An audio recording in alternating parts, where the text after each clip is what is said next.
February CMAC meeting underway. Lolita, could we get a roll call? Recording in progress. Yes, good evening. Amanda Nelson. Can you guys hear me okay? Yeah. Okay. Amanda Nelson, I see you. Damian Cole, Here. David, I'm here, sorry. no worries. David Chicoman, Earl Brenelson, Juan Martinez, I'm here. Kathy Stanfield, Here. Kelly Orr, Here. Michael Gothrop Hutchins, Here. Michael Lansborough, Michael Lansborough and Earl Nelson are no longer on the CMAC board. They were replaced with Rick Landon and I. okay, thank you. You're welcome. Pana Stouffer, Here. Paul Hewen, Richard Landon, Ryan Bernadette, Sutine Chin, Here. and from RTC staff, we have Graham Dollarhide, Sai Sun, Marquise Williams, Shay League, Jim Gee, Thomas Sunamoto, and I believe that is it, Marquise. Oh, and I'm sorry, we do have Maya Johnson on the phone. Great. Yeah. Okay, and we do have a quorum, I guess. Yes, we do. Great. Okay, then on to agenda item number 2, the verbal instructions required by Assembly Bill 219. If you are participating via Zoom to provide public comment during the meeting, please make sure your computer or device has a working microphone. Use the chat feature to submit a request to make a comment. When the time comes to make public comments, you will be invited to speak. If you are participating by telephone to provide public comment, you should have contacted RTC agency services prior to 4 p.m. yesterday and provided the telephone number you would be calling from, as well as the item or items you wanted to comment on. When the time comes to make public comments, you will be invited to speak. And with that, Suting is here, so take it away. Do we have anybody on the call wishing to make public comment?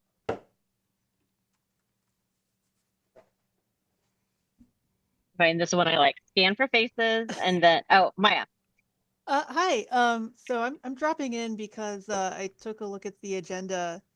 Sorry, should I say something or should I wait? I think you are good to make public comment. You're gonna say your first and last name, and then say that you're a member of the public, and then you will have 3 minutes to speak. Okay. I'm Maya Johnson. I'm a member of the public, and I am here today because where did that agenda go? Sorry. I saw something about the airport's ground transportation center on the agenda, if I'm not mistaken. And I didn't, I looked at it this morning and I can't find what I was looking at this morning. Here it is. Okay.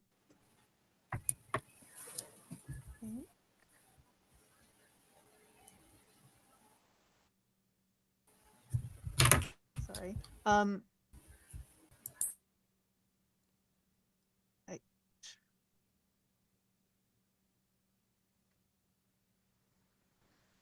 Okay, well, I saw it earlier, but I don't see it now.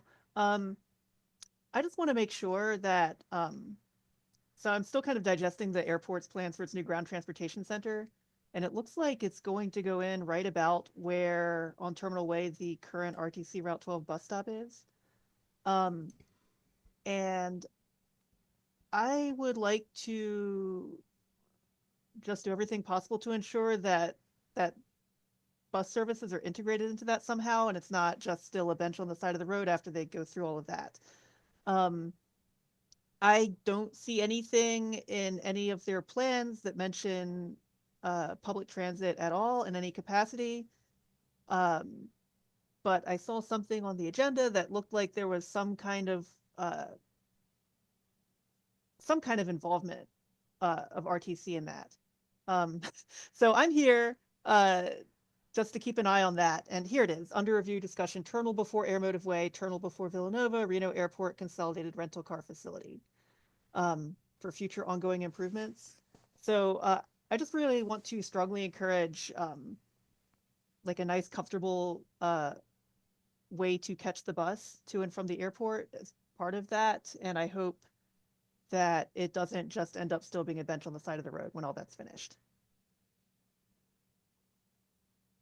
Thank you for your public comment. We also have Amanda Nelson who would like to make public comment. Hi. So my comment is, I don't believe on the agenda, but I just wanted to bring up, I'm sure you guys know about what happened on Monday to one of our drivers. And I would really, really like to see something happening, getting more barriers put inside of the coaches. For those of you that don't know what happened, we had a driver who was knocked unconscious, pulled from his seat, and he was repeatedly kicked. Sorry, that was my route. Repeatedly kicked by a passenger, and he's now in the hospital. He has broken ribs. The passenger was eventually caught, but I'd like to see some more looking into protections. A lot of our buses have nothing to guard us from people, and this isn't the first attack, and it's not the first attack even within the last month. So that's all I wanted to talk about. Thank you for your public comment. Is there anybody else on this call who wish to make public comment? Sutin, this is Dora Martinez. May I please make a public comment? Of course. Go ahead and say your first and last name again, and then whether Sure. you're a member or public. I am a public, Dora Martinez for the record. I'm so sorry to hear about the bus driver, and what a coinkydink. I was just in the meeting with the legislative session just now, and there is a bill coming from RTC Southern for maybe having some security on the bus. So I encourage people who are on this call and probably will be hearing. Hold on a second. My phone is talking because James just said something so voiceover is talking to me. Okay, so the session is going to have started, and there is a bill draft request in the current session. So if people could just call in, write to your representative to encourage them to pass a bill, so that way the drivers are safe and the passengers are safe too. That concerns me because we are totally blind and we take that buses that the prior person that was talking drives. So thank you so much for bringing that here to our attention. Thank you. Thank you, Sutin. I'll be mute now. Thank you for your public comment. Is there anybody else on the call that would like to make public comment? Hi, this then is we'll Kathy Stanfield. Okay, go ahead. I agree that security is needed because I've seen numerous incidents on the bus when I was riding, and the drivers and the passengers are sometimes not safe. Thank you. Thank you. Is there anybody else on this call that would like to make public comment? And then checking with RTC staff. Damien, I see your hand. Give me 1 second. And then if someone on RTC staff could just chime in if there was anybody who had either made it in writing or in any other form. Damien? I was just adjusting my mic. It's invisible right now unless I move it. You're muted, so we can't hear you just yet. Sorry, I was just adjusting my mic. Okay, it looked like you were raising your hand. It's invisible unless it moves. So sorry about that. Fair. That's okay. Perfect. Thank you. Yes, I'm just for the record, I was not making any Elon type of gestures or anything. So That is the conclusion of our public comment section. There will be another opportunity for public comment at item number 7. So moving on to number 4, approve the January 1st, 2025 committee meeting minutes. They are attached in the agenda packet. So if you are looking, if you want to scroll down and just take a quick look through the Wednesday, January 8th meeting. And then if anybody is ready to make a motion to approve the minutes. Hi, Kelly Orr here. I motion to approve the minutes for the meeting. Thank you. Is there anybody willing to second? This is Panay, second. Perfect. Is there any discussion or comments or questions on the minutes before we vote? Okay, all in favor of approving the minutes as presented, say aye. Aye. Aye. And all opposed? Aye. Excellent. The minutes are passed. So moving on to number 5, information and discussion items. The 2 items we have today. The first one is about construction, installation, and maintenance of benches, shelters, and transit stops. And the second item is regarding the RTC.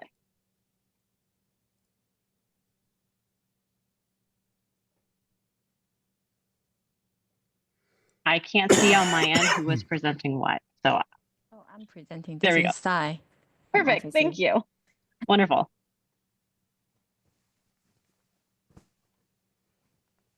Can you see my screen? Yes, we can see your screen. Okay, thank you. Hello, everyone. This is Sai, Transit Planner with RTC. And today I'm presenting Bus Stop Amenities Quarterly Report, which covers November 2024 to January 2025. And the first one, responding to a public request, we install a trash can at 8 Rancho Drive before Devote on Route 5. And also we installed a permanent bus stop pole at Stad Boulevard before Sage Road on Route 7. And this location used to be a temporary sign, but the wind blew the sign away multiple times. So we decided to put a permanent sign there. And also I want to let you know that the procedure of installation on public right-of-way was like, we submit the encroachment application to the City of Reno or the City of Sparks, and they review and then approve. With the permit, our contractor QList will install the sign or bench. And also at the same time, City will have inspectors to confirm that we are following the 48-inch ADA clearance on sidewalk. And the second one is the bus stop at Mill and River Rock on Route 13 and 14 was improved with a bus stop pad and a bench. The story was that the developer reached out to RTC regarding the affected bus stop because the city requires them to do so. And RTC recommended building a pad to make this stop ADA compliant. And the developer include these needs in their set plans. And then RTC reviewed the plan, approved the plan, and then developer construct the pad. So now here are the photos for before and after photos. Before the construction, it was just the stop was on the sidewalk with a bus stop pole and a bench on a very narrow sidewalk. And now, after the construction, the vacant land turns into apartment building. The bus stop is just in front of the apartment building. The sidewalk runs along the apartment building, and the bus stop pad just next to the sidewalk, and it is in gray color.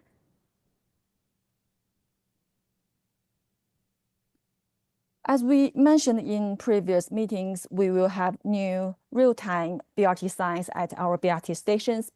And also we will have information kiosks at 4th Street Station and Centennial Plaza. And now the installation is complete. Please check it out. And here is a summary of the shelters installed throughout the year. We have discussed this in previous meetings, so this is just an overview.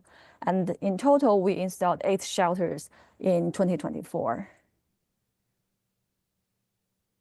For future improvements, I would like to give an update about our NDOT permit application for the bench installation at McCarran and Main Avenue. As of February the 3rd, this the third time desk audit is done. And NDOT desk audit is kind of preliminary checkup of our application package. They want to make sure that our application documents are complete and the plans are compliant with the NDOT standards. And now the application is under formal review. Based on their policy, they have 45 working days to review and process our request. We will keep you updated. And the following bus stops will be affected by future development projects. And RTC is coordinating with developers to make sure our bus stops are properly restored and improved. And we have reviewed and approved the plans for the following bus stop. They are Sutro and Stevens. It's on a 65-unit senior housing project.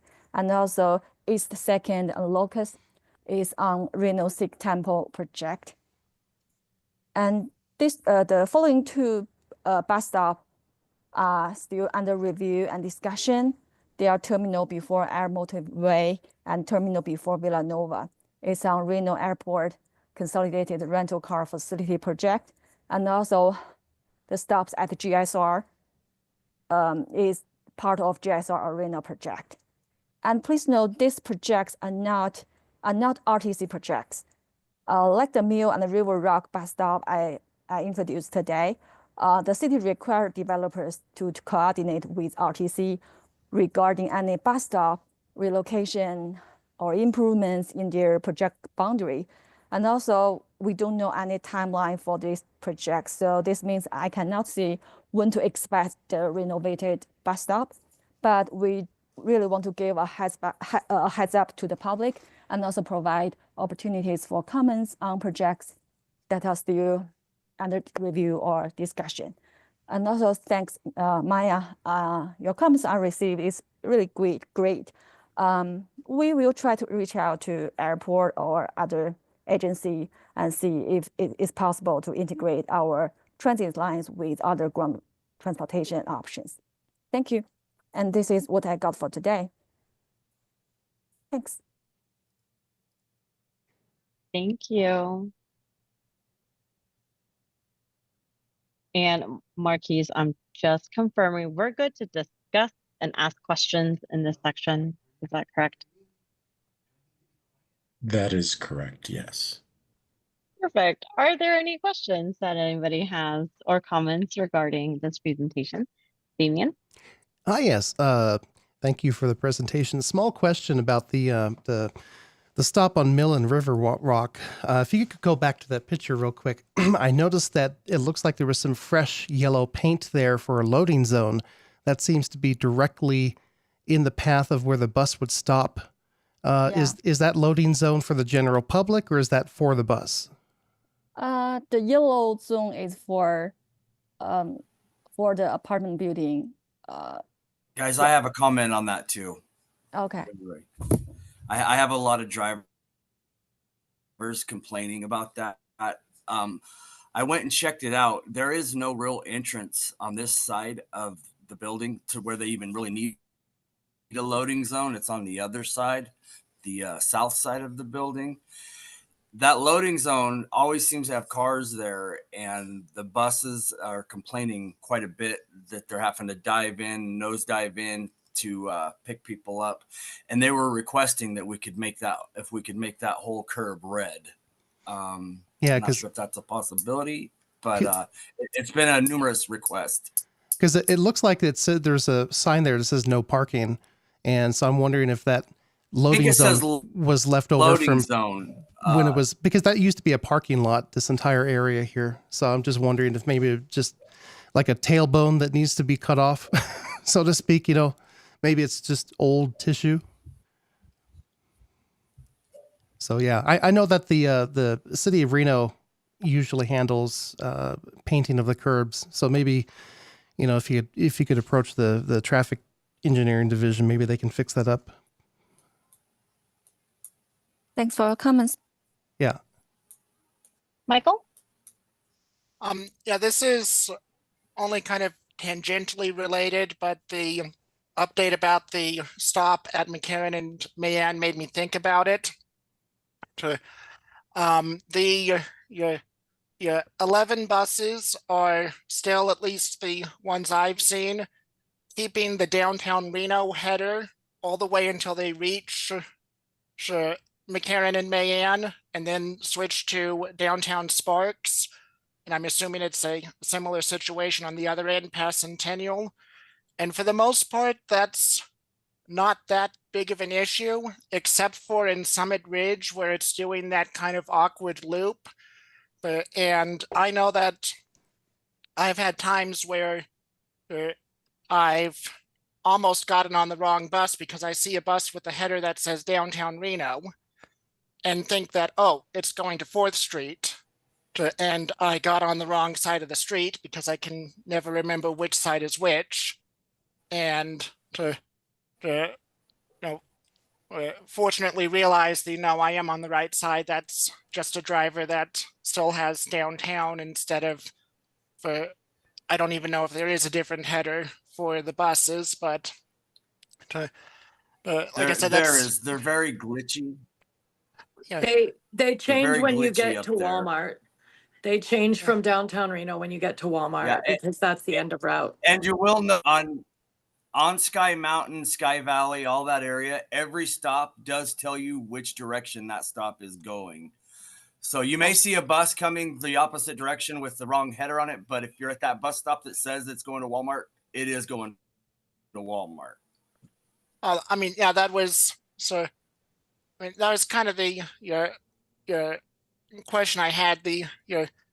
Most of the buses, pretty much all of them that I recall, don't change to say that they're going to Walmart once they're past downtown. So I don't know if, and I didn't know if that was they just haven't had that added, or if the drivers are missing it. And and I know that the stops are labeled, but like I said, right. You have that moment where you see a bus with a header the direction you're going, and you second to guess whether you're at the right spot. So any right, bus well, that says downtown Reno, it's going towards Walmart. The head sign changes when you get to Walmart and it says downtown Sparks, because Walmart is the actual end of the downtown route. So once you get to Walmart, then it says downtown Sparks. So if it says downtown Sparks and it's headed back towards Reno, there's only 2 head signs. One says downtown Reno, one says downtown Sparks. So that's why.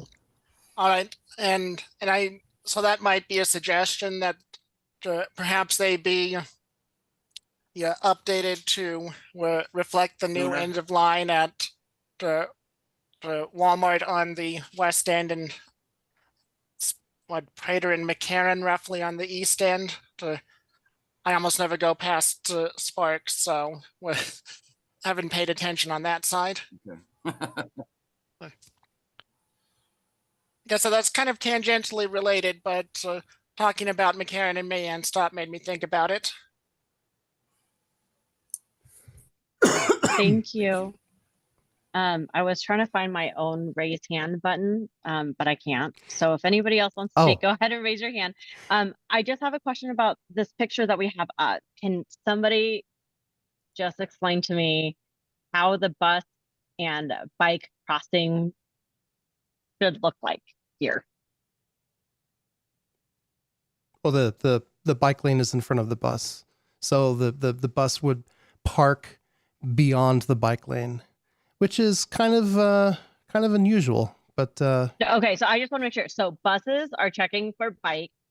Bikes are going to clear that bike lane and get in front of it, and then the bus will pull over to be on the right side of the bike lane. Depends on the driver. Sometimes I've had bus drivers get right in front of my bike, like if I'm not there. Okay, so Yeah, I guess what I'm it is asking up is, to the drivers. I okay, train but the as it's drivers to let the designed, bikes go. thank you. And then leaving the bus leaving, it's also right. Like you just have to, right? As a bus driver, I would imagine just like car drivers, if I was parked over there, if that was a parking lane, that I'm checking for bikes before I move past the bike lane back into the moving traffic. Absolutely. Bicycles always have the right of way. Okay. And does this feel, I mean, just, I know I'm just asking, right? Like, does this feel like a super safe cross This is interaction? Like, is normal. this just what it is? This is normal. This is fine. This is normal. Everybody's Yes. happy. Yeah. This is normal. Okay. Thank you. It is one step better than having the bus stop in the bike lane, so I have to say that. That's the usual. The only, and I'm trying to make sure. Oh, I was just going to say the only thing better that we could do that than all of that is put the bike lane next to the sidewalk and make it more like a bike path, and then have the bus stop being a floating bus stop. So that way it's out past the parking area. So yeah, you could do rearrangements of lines, but that would also entail a lot more engineering in, for instance, raising the bike lane into becoming a bike path. So I mean, it's possible to make things safer, but not within the constraints of where the curb currently is. The curb would have to be brought out by about maybe 10 feet in order to turn this into a floating bus stop. But yeah, which is what my preference is, but you know. Okay, thank you. And I don't see any other hands. Thank you for your presentation. This is always nice to see the updates that are being made. And then next we have the RTIP. Yep, good evening, everyone. Graham Dollarhide, Planning Manager with RTC.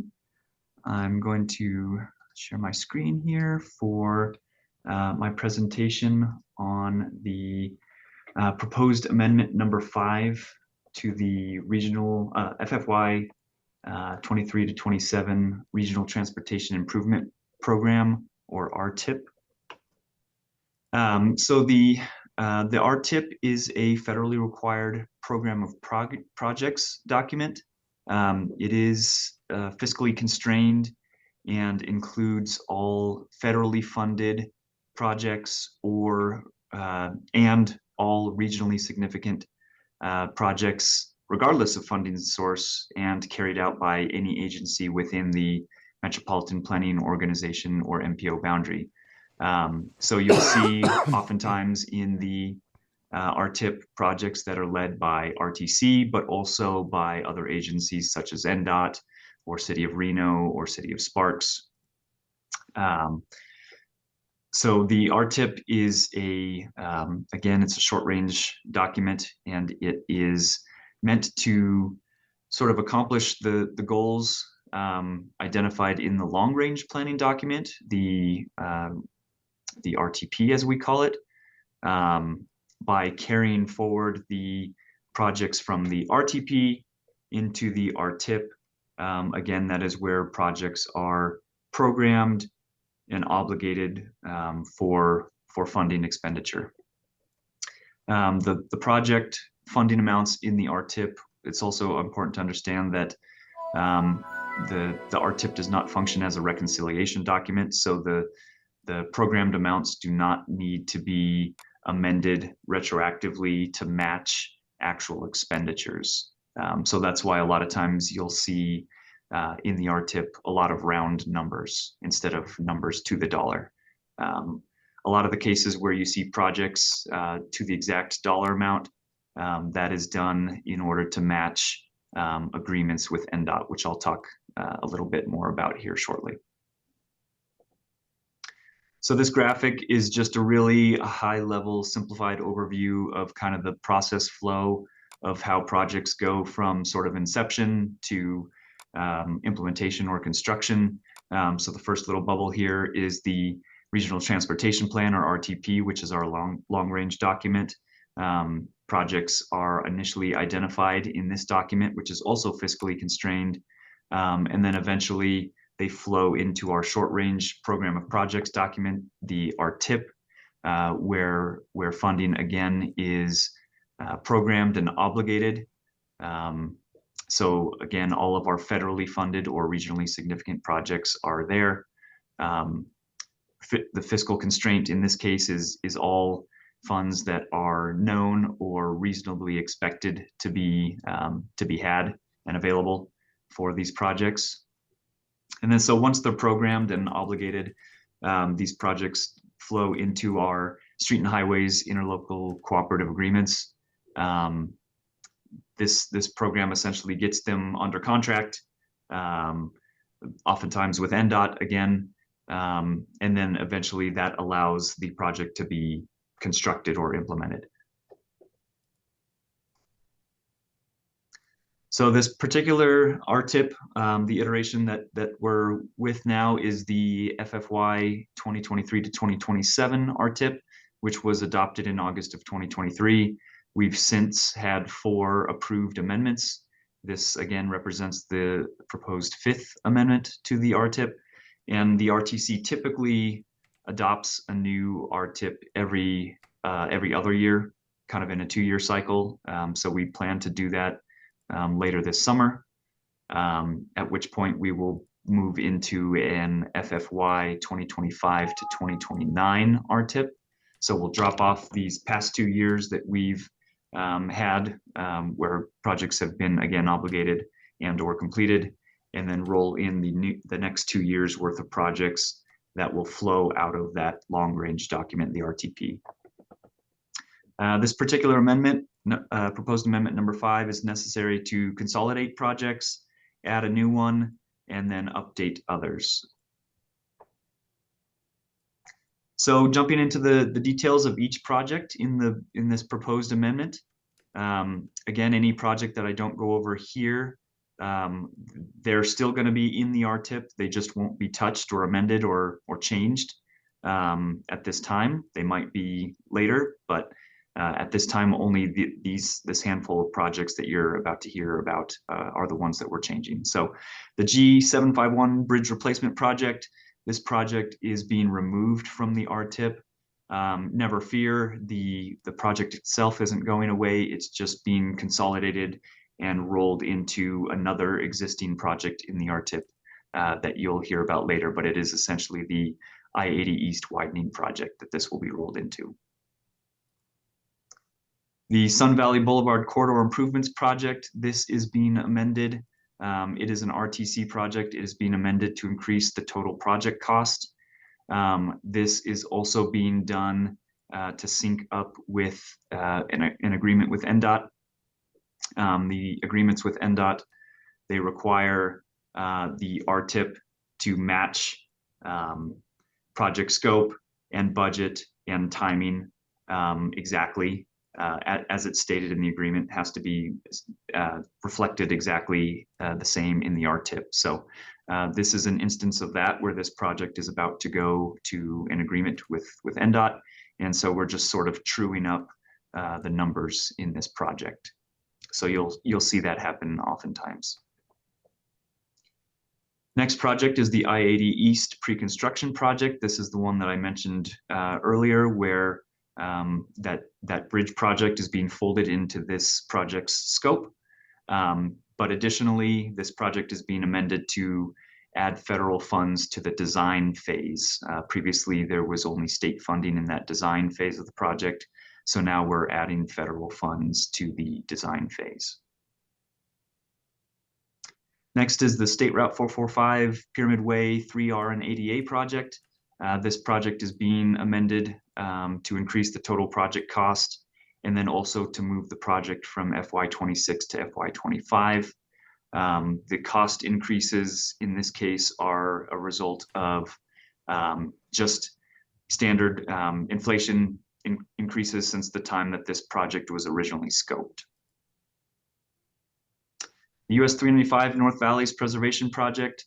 Once again, this project is being amended to increase the total project cost.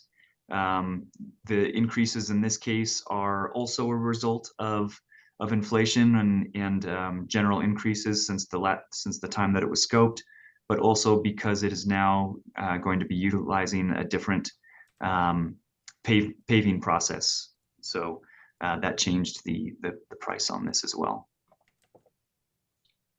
And then last but not least, the multi-layer overlay on various structures throughout Washoe County project. This is a new project to the RTIP that would allow MDOT to conduct pavement preservation activities on various road segments throughout Reno and Sparks.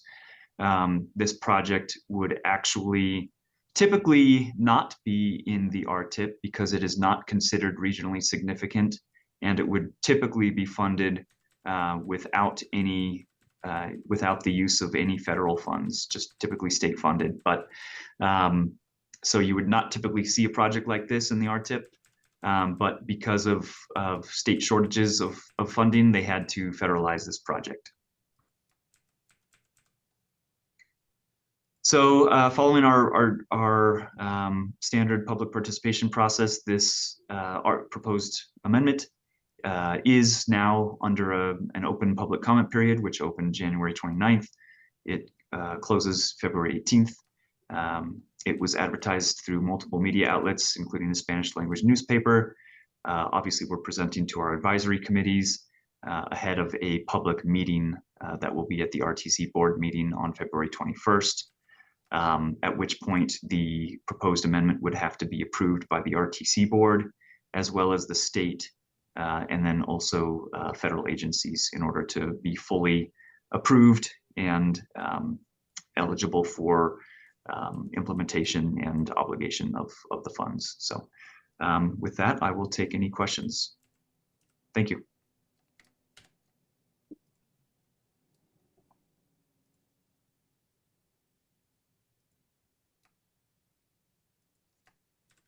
Pana? Thanks, Graham. I appreciate the presentation. I wanted to comment on the I-80 widening project. The budget for this project is almost twice as much as the total funding for FY 2024 in the TOPS plan. I know those two things have different sources of money, different project leads, and are not directly comparable. But I'm bringing it up just to say that highway widening in and of itself has been documented to only lead to more traffic, which in turn only leads to further demands for highway widening. And I would like to see a transit-first approach with these kinds of projects. Highway widening combined with a focus on transit could actually bring a lot of improvements to the traffic in our region and to quality of life. And I'd just like to see that level of financial attention brought to transit wherever possible by RTC, since it is our funding decision-making agency. Thanks. Thank you, Pana.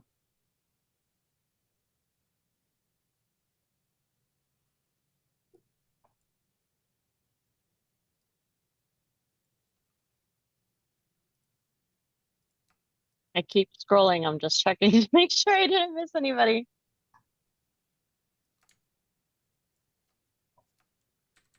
Was there a good chance to talk about the airport in this part, or is that not included in this amendment? That's not included in this amendment. That was under the previous presentation. Oh, I see. So it was in the minutes because they were from last time. I believe it was one of the items on Sai's presentation that she just delivered. Oh, gotcha. Anybody else? I know we said short meetings, you guys, but it doesn't mean you can't have comments or questions.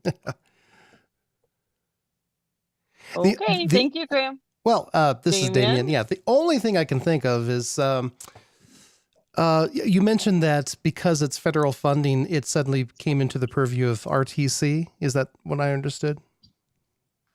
Yeah, the federal funding makes it required to be in this program of projects document. And what triggered that? Is that because it is a federal project, or is that because it got shifted over to federal, or? All of these projects either have federal funding in them or are considered regionally significant. Got it. So in other words, if it's regionally significant but doesn't have federal funding, it's RTC. But if it's not significant but it does have federal funding, it still falls under RTC.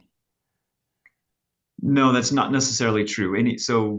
As I mentioned, any transportation project that is either federally funded or regionally significant carried out by any agency has to be in this document. Right, right. So Because it's part a of lot of these are the 5-year. majority of these projects you're seeing here are NDOT-led projects. So they are still required to put these projects into the RTIP, which is maintained by RTC. Got it. So I don't have any better questions. I'm not too up on financing and budgets. I'm more about the design of things. So sure. No, thank you. Thanks. Okay. Thank you, Graham, for your presentation. Thank you. Number 6 is RTC staff announcement. Hi, everybody. For the record, Jim Gee, Director of Public Transit for RTC. I wanted to go back and respond to Michael's and Amanda's comments from earlier in the meeting. First, Michael, working my way backwards. Thank you for the very constructive comments on Route 11. We'll look at the destination sign language. We work with Keolis on that language, but your comments are very well taken, and it makes a lot of sense to rethink how we call downtown Reno when the bus is leaving downtown Reno going west. So we'll take a look at that. And then Amanda's comments, what she's referring to is a really terrible incident that happened to one of our bus drivers Monday morning. There's no good news, except that we have the person. I'd like to compliment Keolis staff and Allied Security and PD, police, to all jointly work together to find the perpetrator and make sure he got arrested. In terms of driver barriers, we do have a signed contract with Queen City Barrier. That's a company that customizes barriers for buses. That contract is signed, and we are retrofitting every bus in our fleet, including our contingency buses, which is our oldest vehicles. And we're simply waiting on delivery so that Keolis mechanics can install the shields. Those have to be customized for every bus because every bus is a little different, but that order is placed. We've actually paid money out the door already, and so that's in progress. And then the other piece of news related to the incident, this particular passenger, we're pursuing a lifetime ban on him for the service. This is something that we very rarely ever do. But this incident was serious enough and egregious enough that quite simply it's the right thing to do. So we're going to give this guy a lifetime ban very shortly. I'm certainly hoping that he ends up going back to prison. We looked into him and he just got out of prison for assault as well. So yeah, he's going back.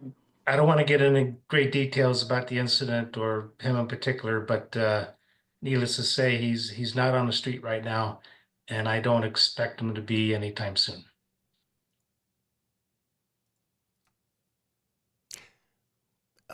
Sue, would this be the appropriate time to ask a question regarding, not specific to this case, but just in general? Because there was, during the public comment when this subject was brought up, I was wondering, it's like, okay, maybe later on we might be able to ask some questions about that. Would this be the right time to do that? I think if it wasn't related to items 1 or 2 and number 5, we're right now in the RTC staff announcements section. Yeah. So I think we're gonna finish that, and then if there is anything you'd like to say, that can go under public. Sure. Comment. It's a question, and I know public comment, we can't ask questions. You are allowed. I mean, you can ask questions as long as you don't expect that they are answered during the public comment time. And Damien, I'm happy to field questions. Yeah. If I can't answer, I can get back with you independently outside of this meeting. Frankly, I'm not a book soldier, so Marquise, feel free to shut me down. But I'm happy to answer what I can when appropriate. Oh, I just wanted to find out if there was any statistics on the number of violent incidences that happen on buses. That's all. Yeah, so we do have to, under the Biden administration, there was a rule that we have to report incidents against transit workers monthly to the what's called the National Transit Database. It's all public information now, and that includes our drivers and our guards at our stations. So that data is available. Got it.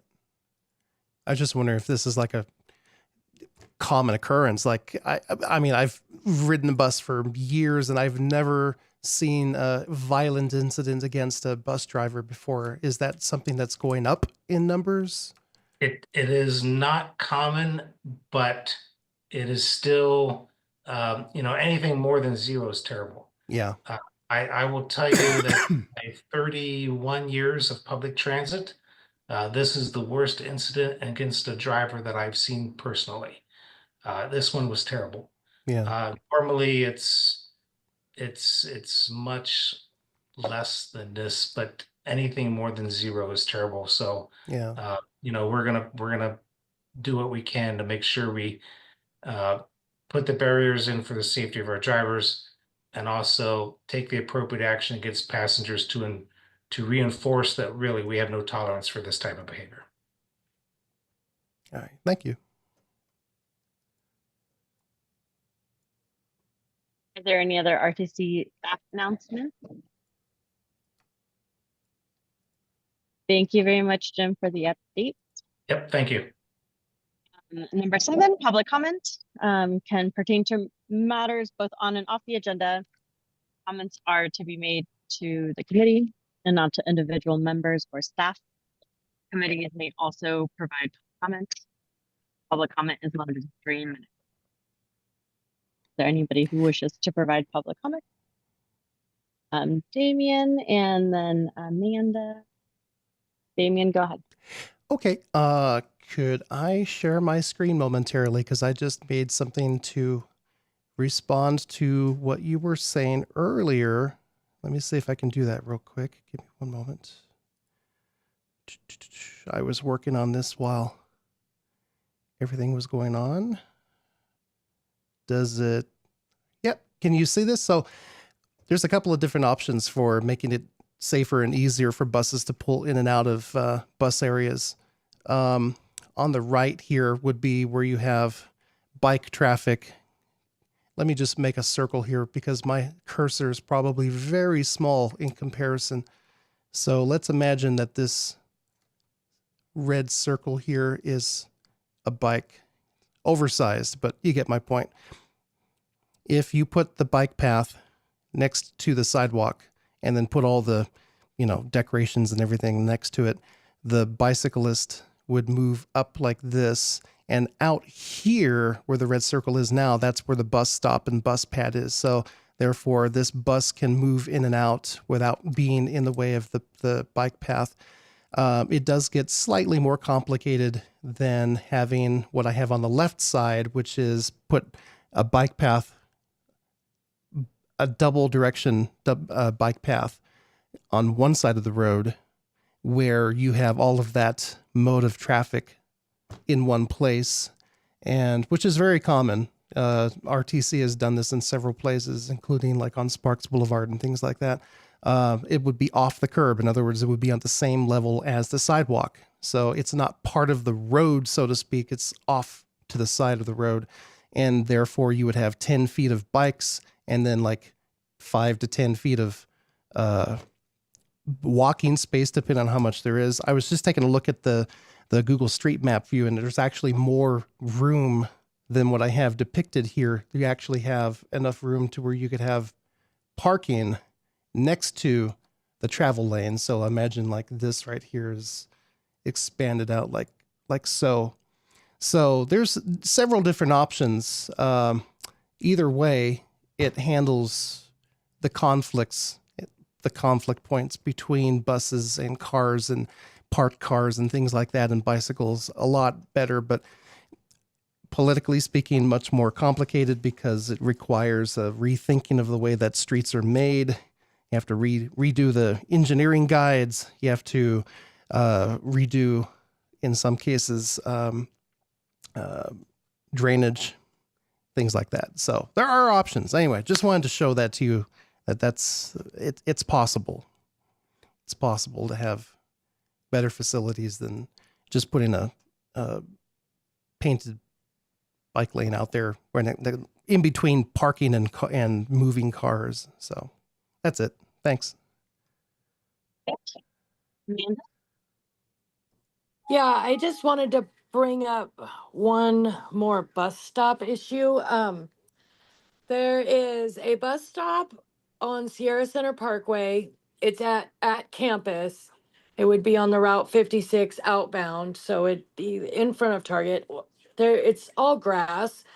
We have a lot of ADA passengers who would like to get on or off there, and there's no sidewalk, there's no concrete at all. You have to try to figure out how to park the bus far enough out, get it down far enough to get the ramp out to safely offboard a wheelchair. Because it's just the bus stop's in the middle of a grassy knoll. So it's been brought up by other drivers, and they've relayed it to me to bring up that it would really do well to have a concrete landing pad. So that's on Sierra Center Parkway at campus outbound 56. Thank you. Thank you. Is there anybody else that would like to make public comment?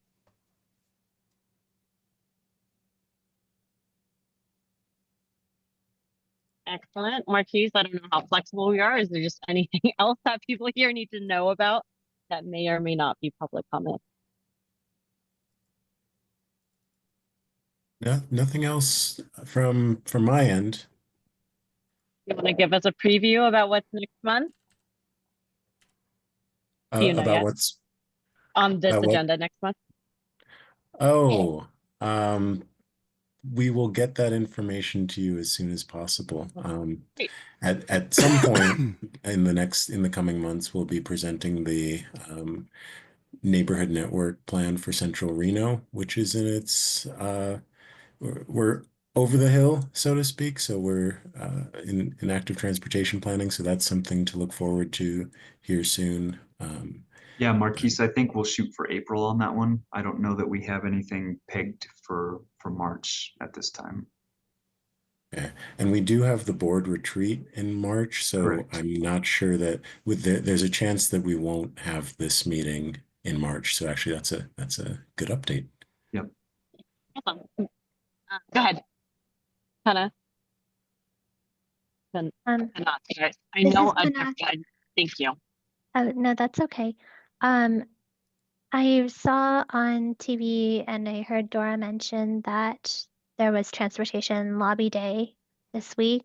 I'd be interested in learning more about RTC's legislative pursuits and any proposed bills in the future. I'm just bringing that up for the future.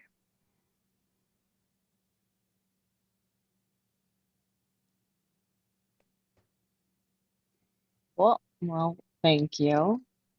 Are there any community meetings, specific ones about any of the projects that we should put on our calendars?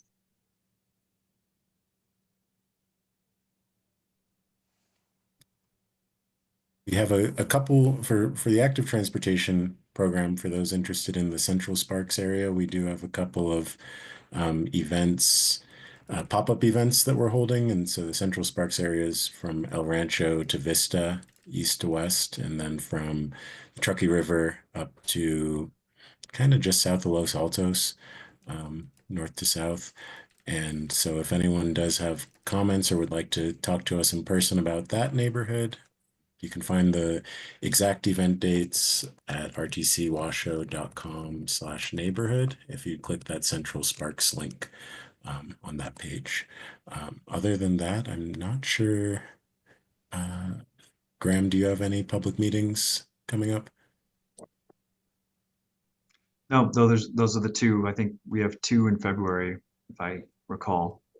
Two pop-up events, one at Sparks Marina and then one at El Rancho Market. Cool, thank you. I know we get these in the mail, but it is always very nice to be reminded of when they are so that we can keep remembering when they are. Excellent. I threw those two in the chat for both Central Sparks and Reno Midtown. Seeing no further business, is there a motion to adjourn? No need for a motion. That's your Right. power suiting. Great, adjourn. Enjoy your evening, everyone. See you Have a maybe good next night. month, and if not, the month after. Thanks, night. everyone. Good night. Thank you. Good night. Thank you. Good night. Recording stopped.